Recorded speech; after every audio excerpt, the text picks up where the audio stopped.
Why Jesus came? Ito po paksa natin pag-usapan. Why Jesus came? Sa ating pong tagal na pag-aaral, sa ating po kaya nga pag-aaral nito, ano kaya ang dahilan o bakit kaya dumating ang ating Panginoon? Alam ko po sa inyong puso, marami kayong mga masasagot nito, marami mga sagot na inyong masasabi na etong dahilan, ito ang dahilan na bakit dumating ang ating Panginoong Jesucristo. Subalit, sa umaga ito, ay ating pong tutungayan base po sa mga hula patungkol po sa kapanganakan ng ating Panginoon. Sa mga hula po, mga prophecies na ipinahayag sa Bible, ay ating pong makikita ang kahulugan ng kapanganakan ng ating Panginoon, ang kanyang pagdating dito sa lupa.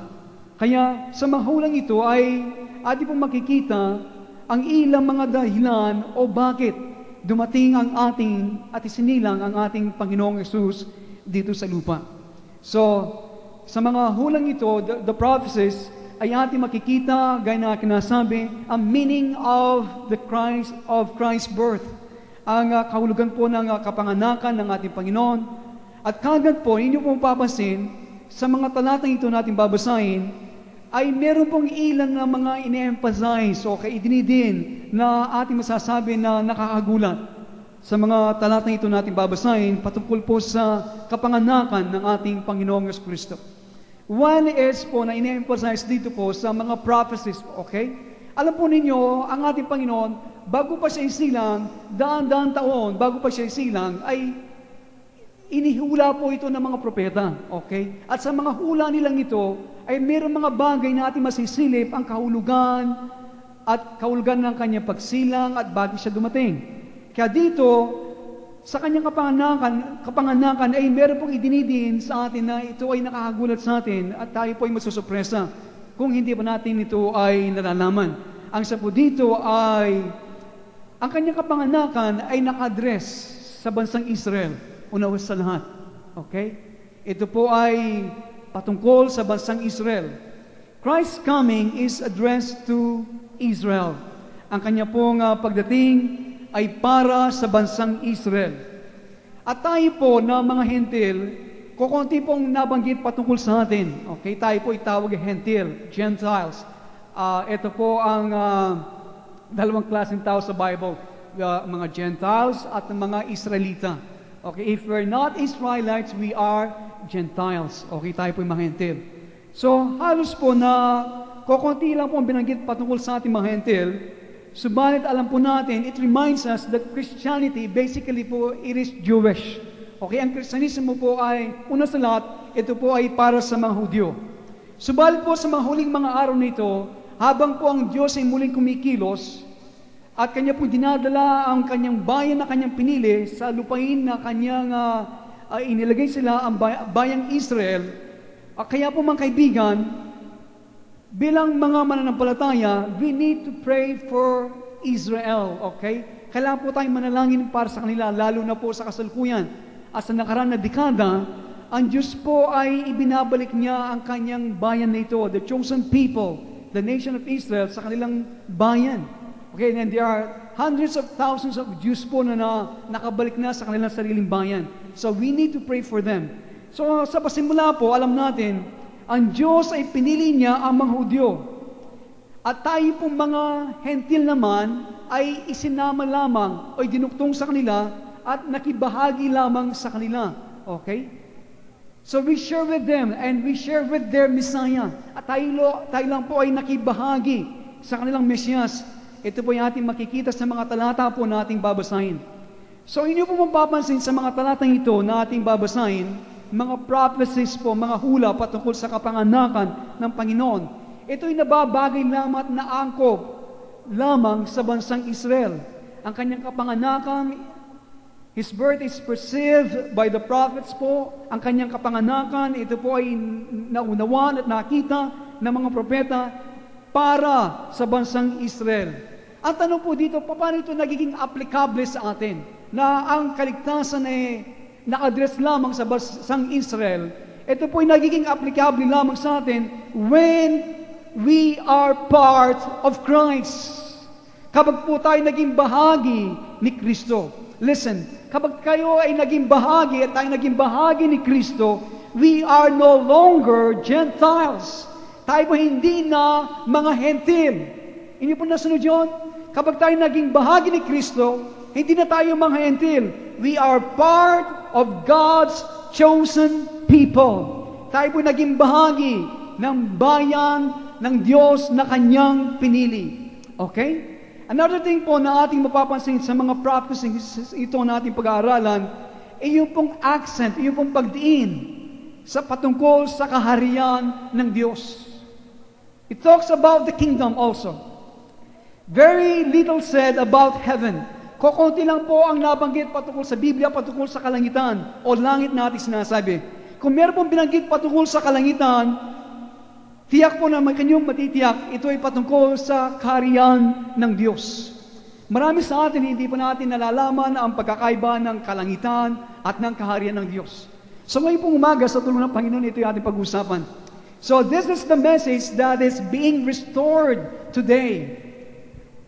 Okay? Ito pong mensahe na muling ibinabalik sa ating kapanahunan, ang patungkol po sa kaharian ng Diyos, that God has a kingdom. Nang Diyos po ay meron siyang kaharian. At ang kanya pong kaharian na ito ay dumarating dito sa lupa. Nandiyan ba kayo? Ang kanyang kaharian na ito ay dumarating dito sa lupa at tayo po ay malapit na sa huling kapanahunan. We're close to the end times. Okay? Ito pong ating kalagayan. So kapag po dumating at itinagtag ng Diyos ang kanyang kaharian dito sa lupa, babaguhin niya ang lahat ng mga bagay sa ating kabubuti. Lahat ng bagay kapag dating ng Diyos at kanyang tinatag ang kanyang kaharian dito sa lupa, lahat ay kanyang babaguhin. Kanya pong tatabuyin ang lahat ng kasamaan dito sa lupa. And God's will be done here on earth.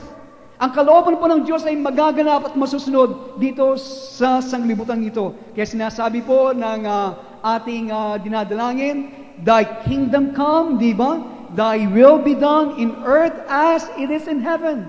Dumating na ang iyong kaharian, ang iyong paghahari, gaya dito sa lupa. Okay? Ang iyong kalooban ay maganap dito sa lupa, gaya nga sa langit. So, ang mga prophecies pong ito, ang mga hulang ito, patungkol po sa kapanganakan ng ating Panginoon, ay may kinalalaman sa kaharian ng Diyos. It has to do about the kingdom of God. Hindi po natin nalalaman ito sa mga hula at sa patungkol sa pagdating ng ating Panginoon sa kanyang pagsilang. Okay? Ito po ay bago sa atin.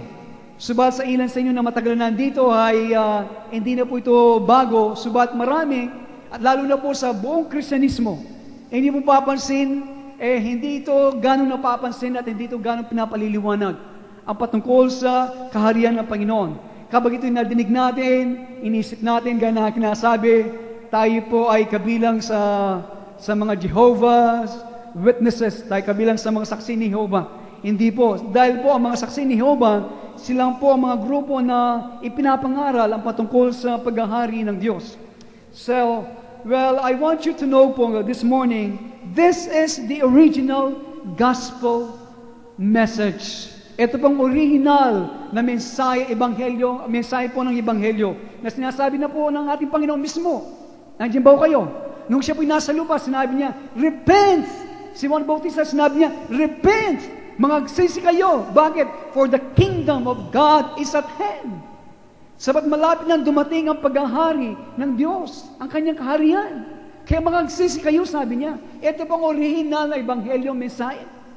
Nandiyan ba kayo? So the message of the kingdom is being restored today. Inyo na pong unti-unting nadidinig. Ako po mismo ay nadidinig na unti-unti ngayon na ipinapangaral. Ang paghahari ng ating Panginoong Jesucristo dito sa lupa. So, hindi nyo ba nabasa sa Revelation na sinasabi, the kingdom of this world has become the kingdom of our Lord and His Christ? Na sinasabi na ang kaharian the kingdom of this world, kaharian dito sa lupa, ay naging kaharian ng ating Panginoon at ng kanyang mga Kristo. Ang kanyang mga Kristo sinasabi dito, yung mga mga binanal niya, yung mga nagtagumpay, okay, the overcomers na maghaharing kasama niya. So, nandiyan ba kayo? So, meaning po, ang Panginoon ay muling babalik. Sa pagbangon mula sa mga patay, sa unang pagbangon na tinatawag natin first resurrection, at tayo po kapag siya'y nahayag dyan sa lapap, we shall appear with Him, sinasabi po. And then, ang ating pong concept, ang ating pong nakagisnan, nakaturuan, kapag tayo nandiyan na sa lapap, ang mangyayari ay doon kakain tayo sa mahabang mesa ng bukupay, okay, doon mananahan tayo, magpupuri na walang hanggan. Yun po ang ating pananaw sa walang hanggan. Subalit, hindi natin natutunan at naalaman, at ngayon tayo nagpapasalamat na ang Diyos ay tinuturo niya ang ganitong mensahe. Na ang Diyos, ang ating Panginoong Jesucristo, ay muling babalik dito sa lupa. Okay? Papalitan niya lahat ng mga trono dyan sa alapap, sa himpapawid, na kumokontrol sa mga tao at kaisipan ng mga tao. Kaya kailangan po nandyan, okay? Ang Panginoon ay bababa dyan sa alapap. At makikita ng buong sanglibutan ang nangyayari mga bagay nito. Subalit, hindi po sila mananatili dyan sa alapap. Subalit, ano sinasabi? Ang Panginoon, nakasakay ng puting kabayo, kasama ang kanyang mahubo, bababa dito sa lupa para makipag-away at makipagdigma sa tatlong pwersa din. Kaya Antikristo, sa halimaw, at sa falsong propeta. Definitely, ang Panginoon ang tagumpay sa Kanya. Pagkatapos po noon, natapos at nalupig ang kaaway ng ating Panginoon, itatatag ang Kanyang kaharian dito sa lupa.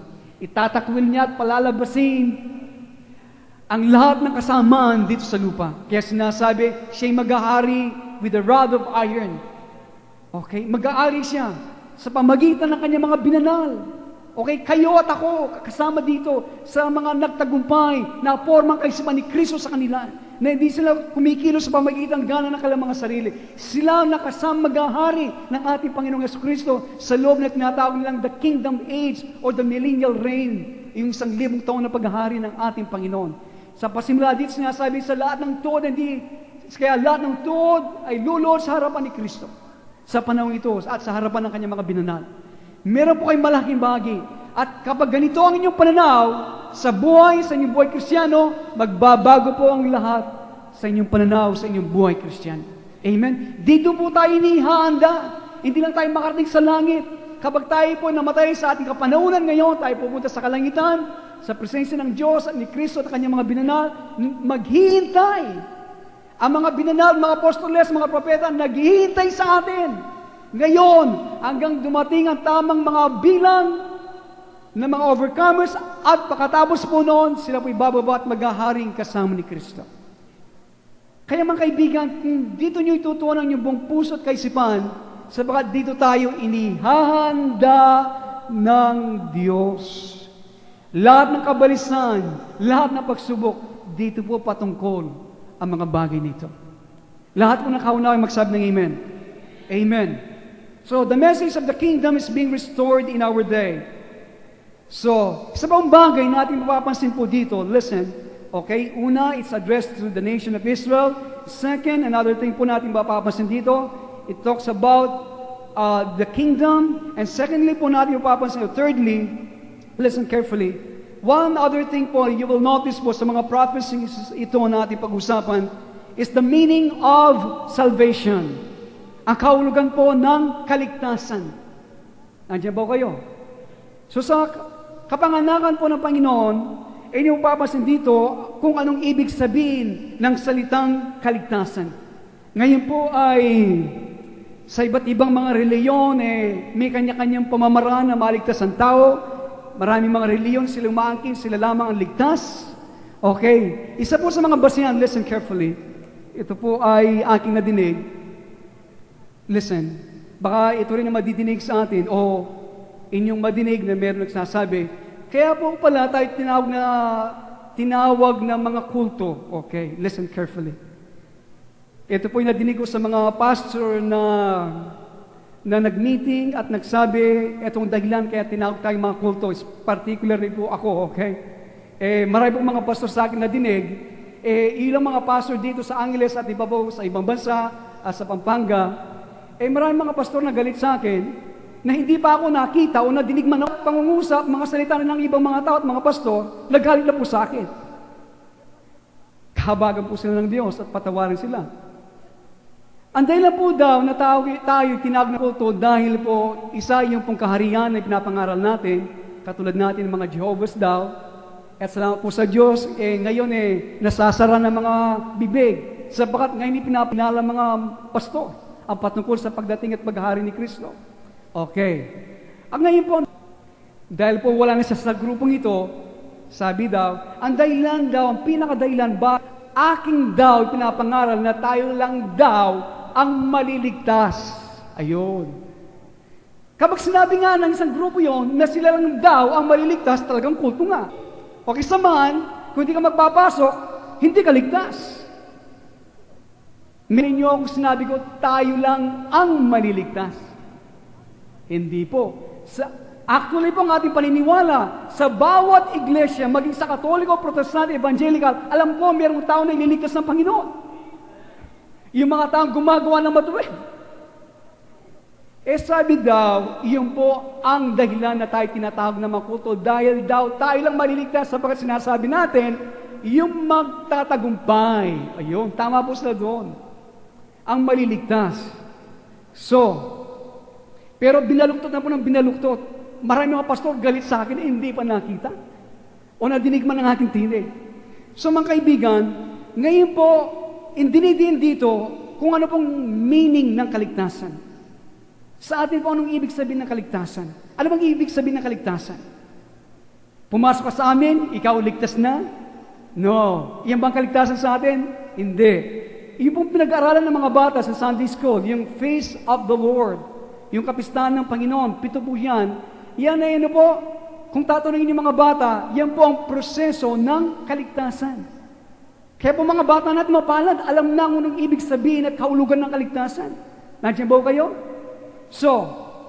Pero po dito, sa konteksto po ng ating pinag-aaralan, patungkol po sa kapanganakan ng ating Panginoon, ang meaning po ng kaligtasan, basically po, has to do with the deliverance from our enemies.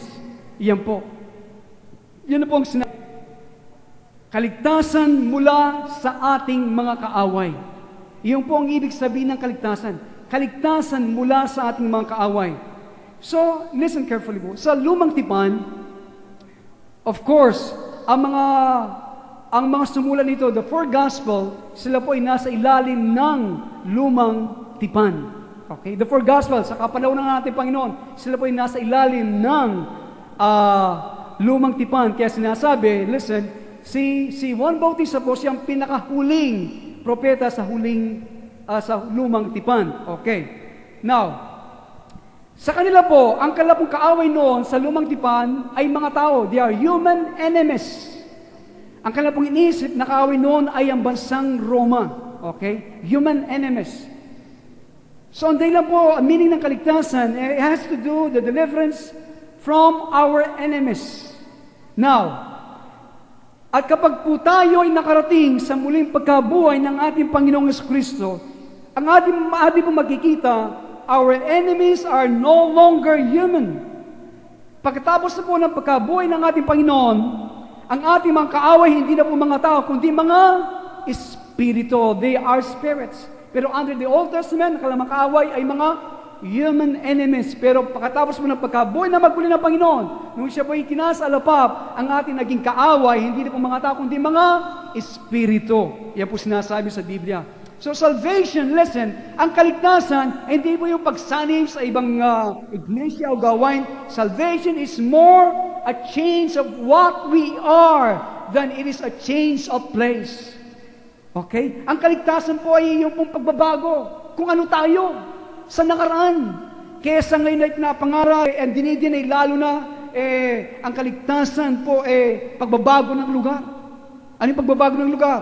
Yung pong pagpunta sa langit, para iyon ang ibig sabihin ng kaligtasan sa marami. It is deliverance from our enemies, our spiritual enemies.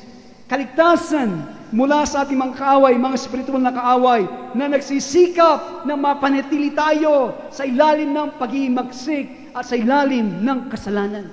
Iyon po ang ibig sabihin ng kaligtasan. Marami sa atin itong ating kalagayan. That's what Jesus came to do. Ito po ang dahilan bakit dumating ang ating Panginoon. He came to save us from our sin. Siya po'y dumating para iligtas tayo sa ating mga kasalanan. Not in our sin, hindi po sa ating kasalanan, kundi from our sin. Mula sa ating mga kasalanan, mula sa ugat ng ating mga kasalanan. Amen? Kaya sinawag siya, His name is Jesus. Yan po sinabi. His name is Jesus. Ang kanyang pangalan ay Jesus, which means Savior. Ang pangalan po ng kahulugan po ng pangalan ng Jesus ay tagapagligtas. And what He saves us from is, at tayo po iniligtas mula sa ating mga sarili, iniligtas tayo mula sa diablo, at iniligtas tayo sa ating mga kasalanan. Maliwanag po ba? Maliwanag po ba? Kaya ngayon po nagiging maliwanag na sa ating anong ibig sabihin ng kaligtasan. Salvation is more a change of what we are. Kaya sana po, hindi na tayo takot. Kasi gaya lagi ko sinasabi sa mga evangelistic message, maraming mga tao takot sa impyerno. Gustong pumunta ng langit, pero hindi naman natatakot na gumawa ng kasalanan. Ang kasalanan ang siyang magdadala sa kanila sa impyerno. Hindi ba? Nandiyan ba kayo? Nandiyan ba kayo? Now, sa umaga ito, nais pong idagdag ang bagay nito. Ang kaligtasan po ay ganito. Ang kaligtasan is present, past, present, and future. Okay? Your salvation is past, is present, and is future. Yun po ang ating kaligtasan. Ang kaligtasan natin ay nakaraan, ngayon, at sa hinaharap. Ano pong ibig sabihin? Dumating po sa ating buhay na tayo po ay lumapit kay Jesus. Hindi ba? Meron dumating sa ating buhay na tayo po'y lumapit kay Jesus.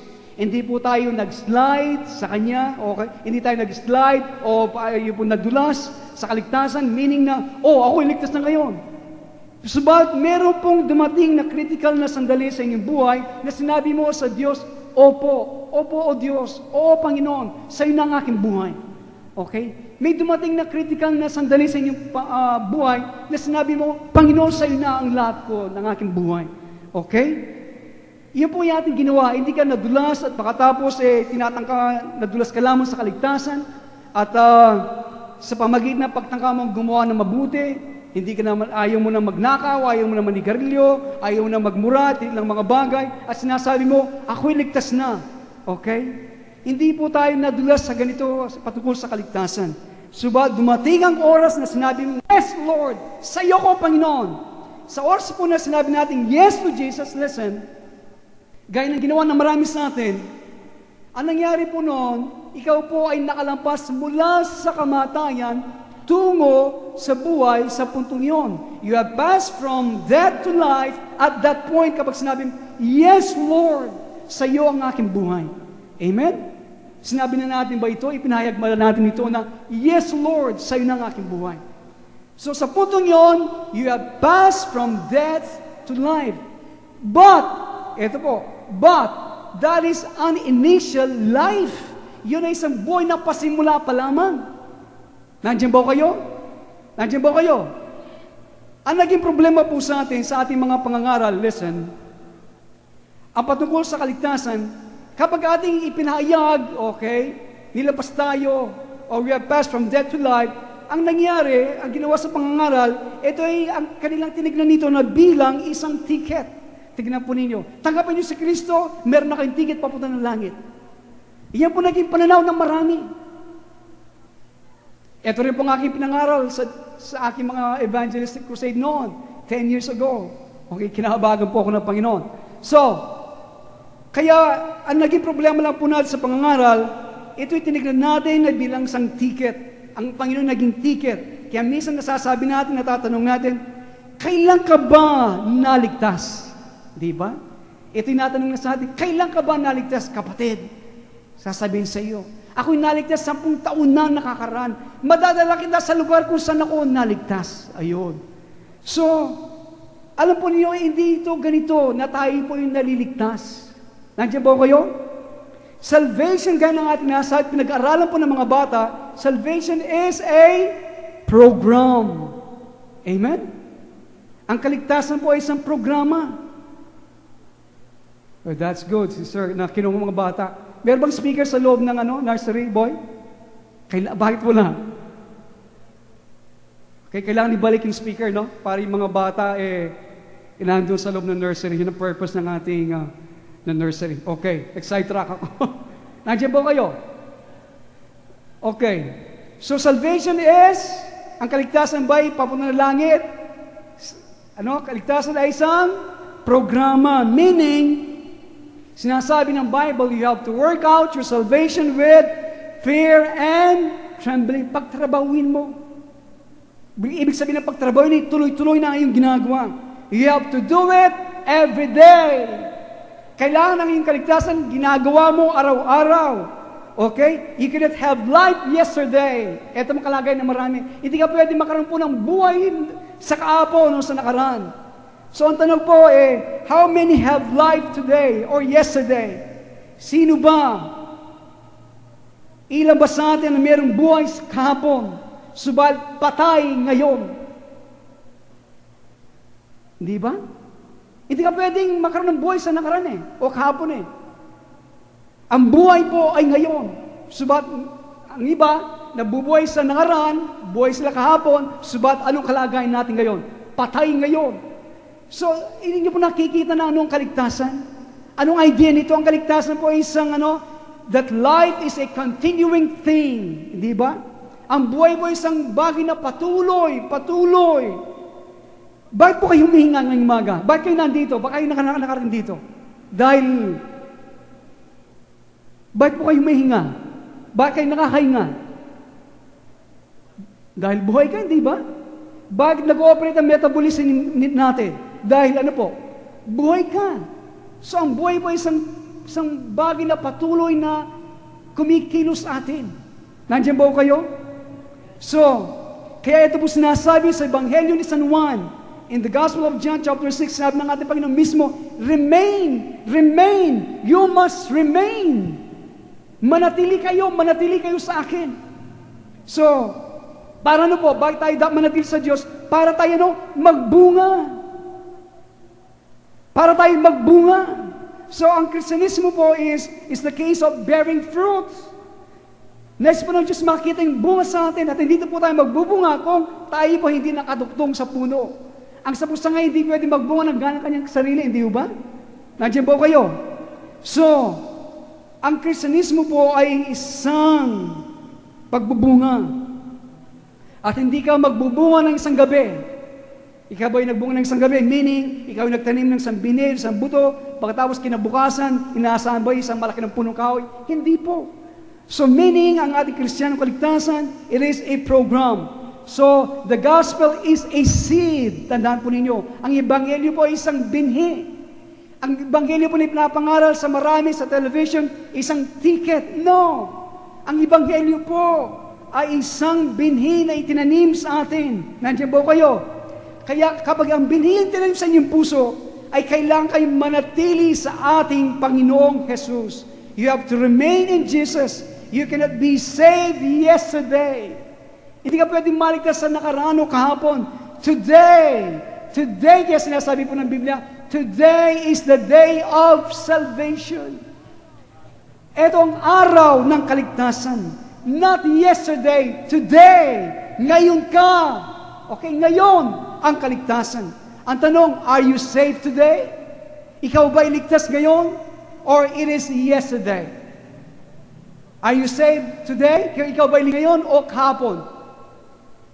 At sinasabi ng ilan at nadidinig ko, Pastor, alam mo, Pastor, gigil na gigil pa sila. Kung nakita mo lang ako kahapon o sa nakaraan. Pastor, kung nakita mo lang aking ginawa kahapon, kung nakita mo lang, Pastor, kahapon ang aking mukha, nagniningning ang aking mukha sa presensya ng Panginoon.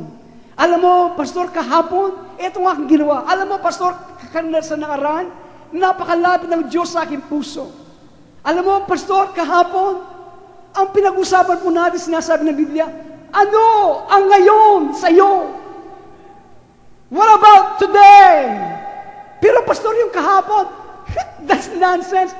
Today is the day of salvation.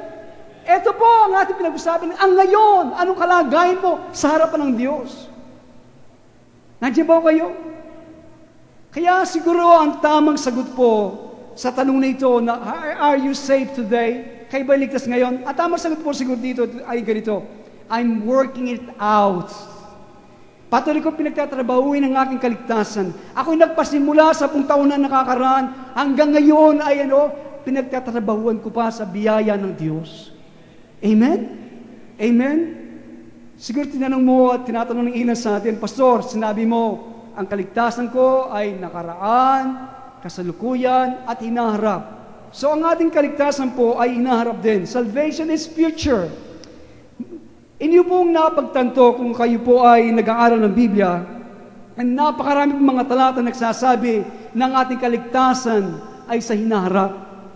Sa Matthew 24, lagi po natin sinisita, kaligtasan natin ay sa hinaharap, in the future. Ano po yun?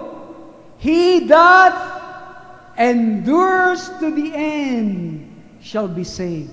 Hindi ba? Siya na magtitiis, yun po ay future, yun po ay hinaharap. Siya na magtitiis, magbabata, hanggang wakas, siya ay maliligtas. Napakaraming mga talata. Sa 1 Corinthians din po, chapter 15 na sinasabi, sa pamagitan nito, naliligtas kayo kung matatag kayong nananangan sa salitang ipinangaral sa atin. Ayun po. Puro future, nananangan, maliligtas kayo. Okay? So, ang kaligtasan din po ay sa hinaharap. So, it's past, it's present, it's future. It's present, sinasabi, kasalukuyan, ano pong dapat natin gawin? You have to remain. Dapat kayong manatili. Remain. Kanino? Kay Jesus. Amen? You abide in Jesus. Remain in me. Ang tanong ngayong umaga, are you remaining in the Lord today? Are you remaining in the Lord today? O kahapon, Pastor, kahapon po ganito eh.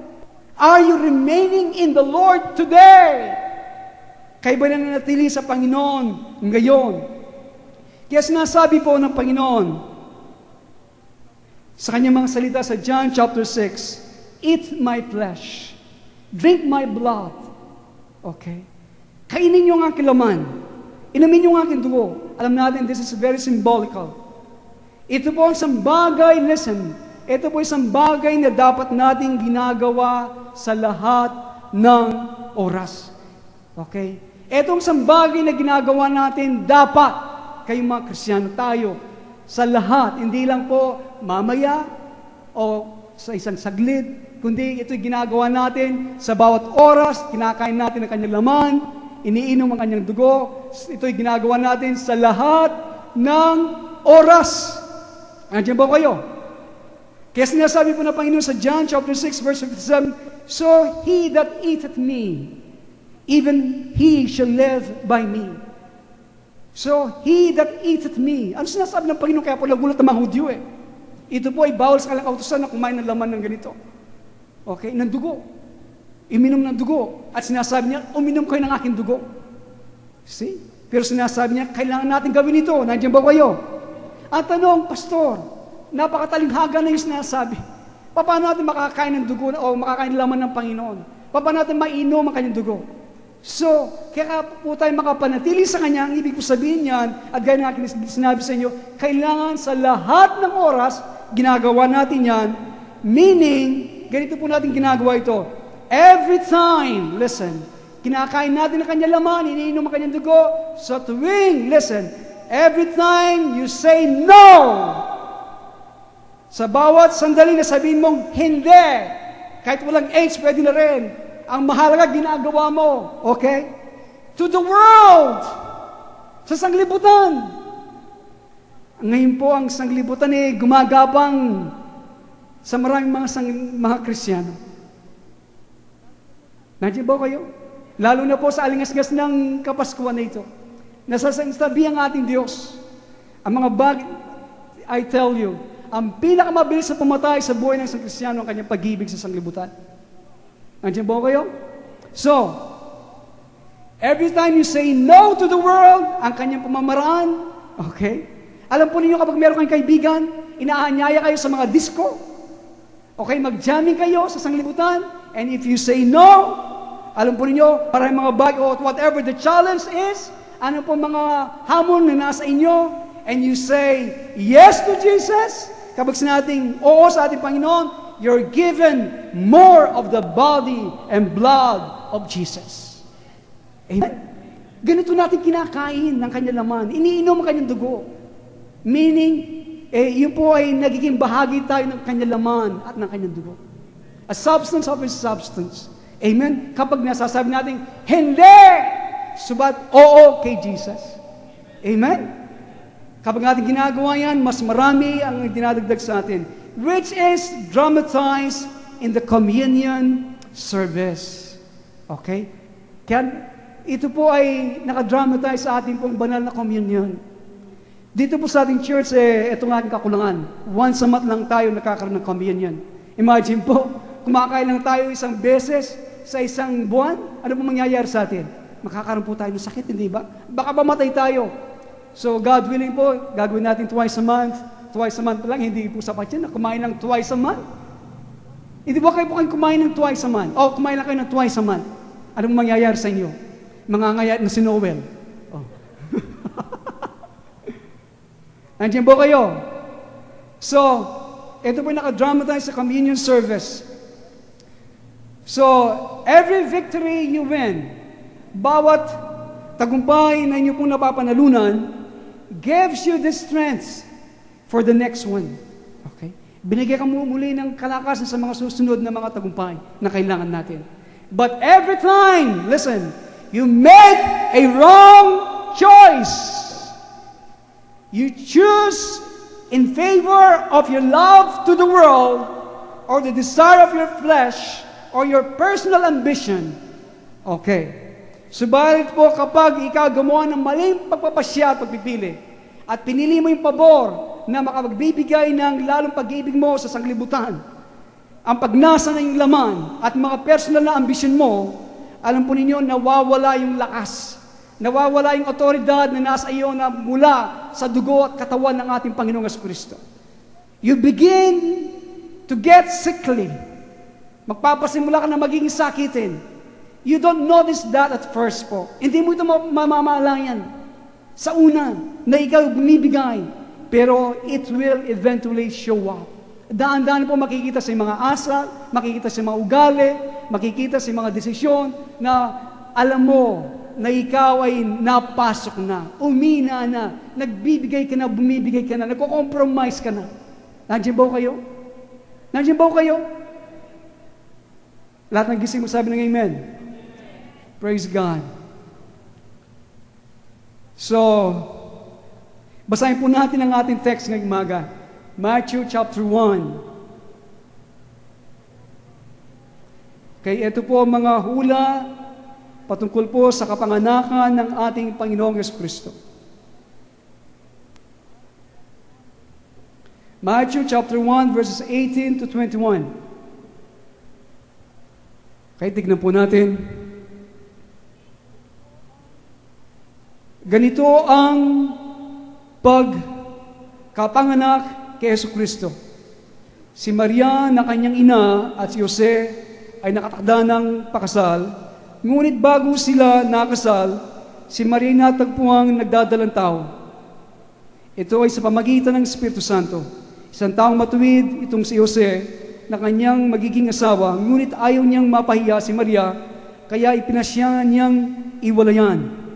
Ito ng lihim. Samantalang iniisip ni Jose ito, napakita sa kanya sa panaginip ang isang anghel ng Panginoon, sabi nito sa kanya, Jose, anak ni David, huwag kang matakot na tuluyang pakasalan si Maria, sapagkat siya naglilihis sa pamagitan ng Espiritu Santo. Manganganak siya ng isang lalaki, at ito'y pangangalan mong Jesus, sapagkat siya ang magliligtas sa kanyang bayan sa kanilang mga kasalanan. Yun po, no? So, kung niyo mapapansin sinasabi, tawagan mo siyang Jesus. He will save His people.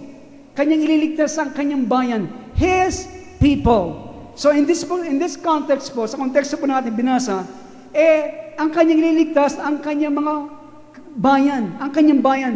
It is Jewish, ang mga Hudyo. Subat alam natin tayo po idinuktong dito at salamat dito ang mga hentil sa pamagitan ng ating Panginoong Jesucristo. Kaya ang trabaho po ng ating Panginoon is to save His people from their sins. Iligtas ang kanyang bayan mula sa kanilang kasalanan. Not in their sins, but from their sins. Idinidin ko pang bagay nito sapagkat ang ating pong kultura, in fact po, through the world, ay aking po suspetsya at ang buong kasaysayan po ng Iglesia, kanila pong napagtanto, gaya ng aking nasabi, ang ebanghelyo po ng ating Panginoong Hesus Kristo, primarily is forgiveness. Ito po halos ang kanilang pananaw sa ebanghelyo ng ating Panginoon ay una sa lahat ay kapatawaran. Hanggang doon lamang. Kaya ang idea po ay ganito, ang biyaya po ng Diyos ay binigay sa atin para patawarin sa katauhan, sa kanilang kasalanan, at dalhin sila sa langit kapag sila namatay at magbigay ng kasiyahan sa Diyos. Alam po ninyo, hindi po yan ang ebanghelyo. That is not the gospel of the kingdom. The gospel of the kingdom, gaya po ng aking nasabi, is a change of people. Okay, ebanghelyo po ng hari ng Diyos ay pagbabago sa tao, sa atin. Para saan po sila naroroon, maging dito sa lupa, sa langit o sa outer space, wala pong pagkakaiba saan sila naroroon. Jesus came to save us from our sins. Amen? Siya po'y dumating para iligtas tayo sa ating mga kasalanan. Kaya alam natin yung pagliligtas ng Panginoon ngayon sa atin, ito ay kanyang ginagawa araw-araw. Amen? Kung inyo pong napapansin, isa sa ating mga mission siguro aking nakikita ngayon, kaya tayo ay ginagamit ng Diyos sa mga revival meetings, ay ating sinusubok, okay, na makuha ang mga Kristiyano na maligtas. Okay? Ito po ang nakikita, na tayo ay ginagamit ng Panginoon na tinatangka natin at sinusubok natin na makuha ang mga Kristiyano na sila po ay maligtas. Pastor, ano ba sinasabi mo? Kristiyano, maligtas. Iyan po ang ating mission nakikita ko. Ang mga Kristiyano ay makuha natin silang maligtas. Ano pong ibig ko sabihin? Gaya po na aking nasabi, nandiyan ba kayo? Ang ibig ko sabihin sapagkat ang Kristyanismo ngayon, mali po ang pananaw ng maraming mga Kristiyano. Ang kanilang pananaw sa Kristyanismo po ay parang ganito. Sa unang kapanahonan po bago kay Kristo, inaasahan po ng Diyos ang mga tao ay magiging matuwid sa kanilang mga buhay.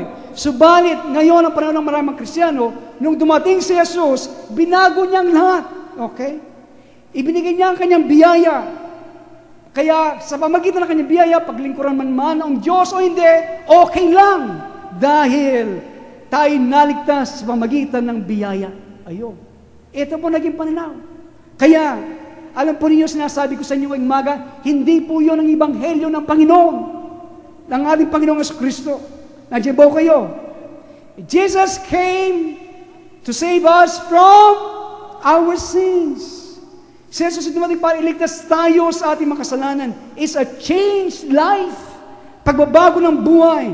Yun po ang ebanghelyo. Only changed life. We must be born again. Nandiyan ba kayo? Kailangan tayong maisilang na muli.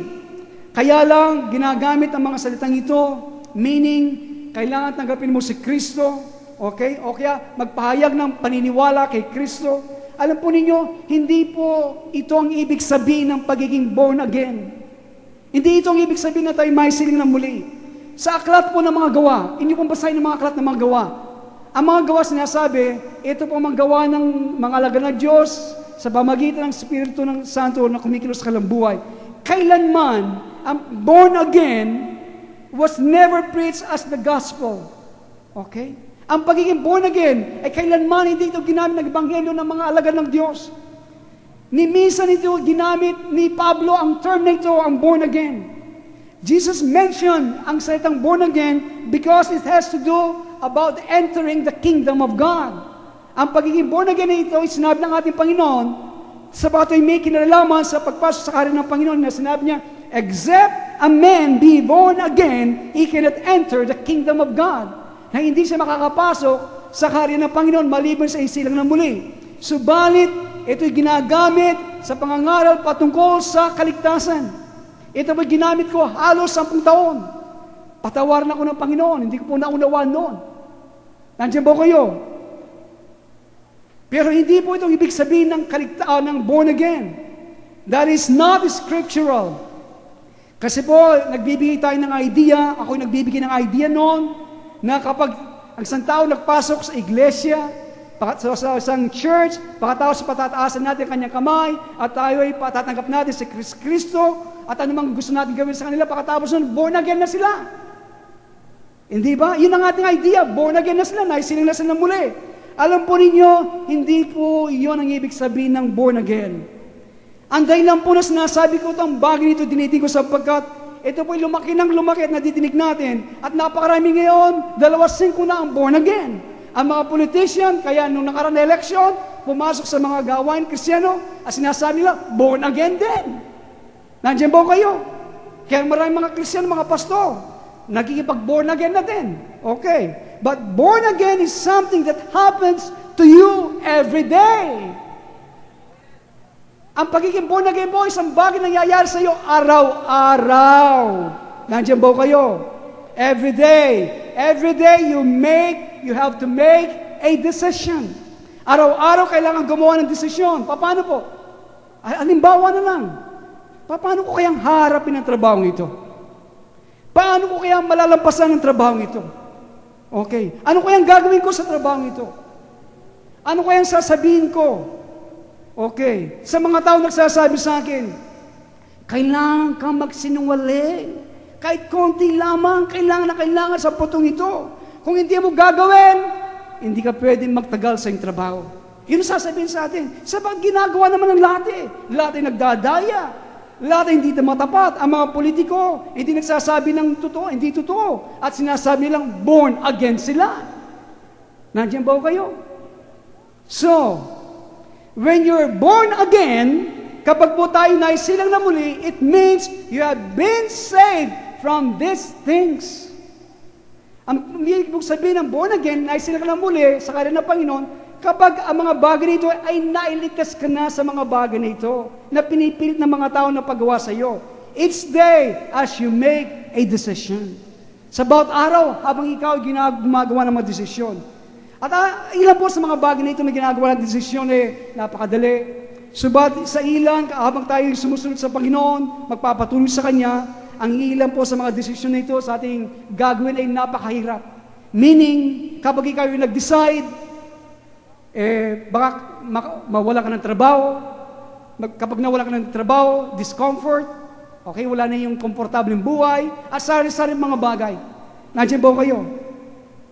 To be born again means that you have faced God on that issue. Nandiyan ba kayo? And you have put to death your human inclination and you have allowed Christ to be born in you in that situation. Paliliwanag po. So, ang silang naman muli ay nirap mo na po ang Diyos sa issue niyan. Gayang gusto nila magsinungaling ka, magdaya ka. Okay? Subat, alam natin, kapag pinaintulutan natin Diyos sa sitwasyon na yun na siya ay may silang sa atin at patayin natin yung pangtaong mga kagustuhan natin, nakahiligan natin, yun po ang pagiging born again. Halimbawa, kami po dati mga smuggler. Okay? So, kanina, once a week nasa Hong Kong, namimili. Pero yun yung nagbibigay ng ano sa amin, comfort, pera, mayaman naman kasama namin dati.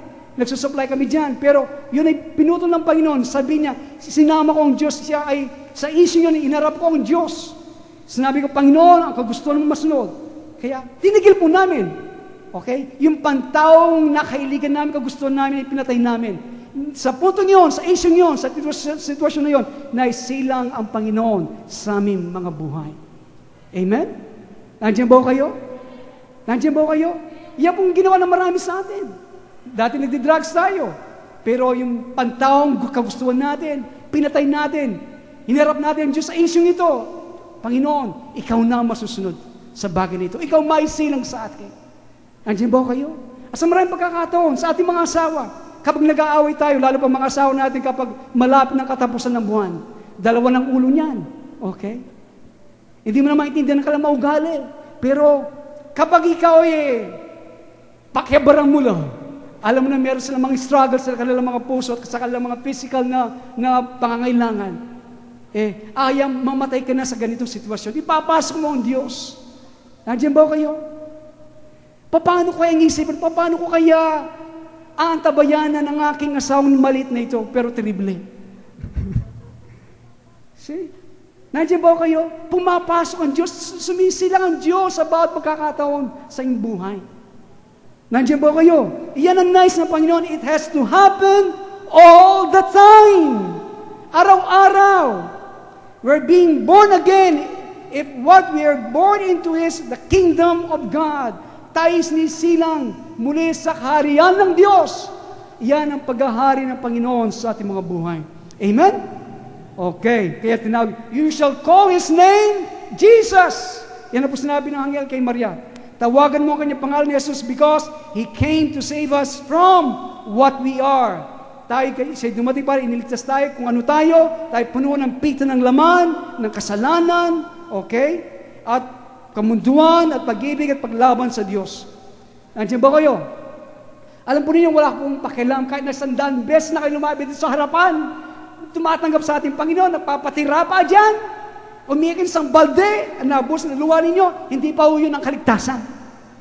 Nandiyan ba kayo? Hindi yun ang kaligtasan. Salvation is salvation from your sins, not from the earth, but from your sins. Amen? Praise the Lord. Hallelujah. So, ito po ang dahilan.